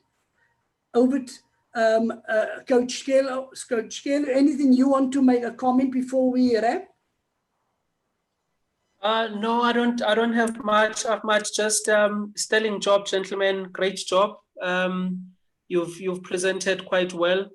Thank you for the words of encouragement, Mr. Ntweni, and thank you for sponsoring this thing. We have a natural passion to work with entrepreneurs, and we really do feel like we are positioned to really help other entrepreneurs through these difficult times, so that we all come out stronger at the end. Yeah, no, it's been a wonderful session, and I'd like to thank the participants that joined and encourage that you guys go to the portal, get some of those templates. The information is only yours once you own it, and that's only once you apply it. So apply this information, start seeing how it works for you. Don't just take our word for it. And good luck with your business. Perfect, So- guys. Thanks, just- everyone. We're going to end the session. We're going to stop the live feed.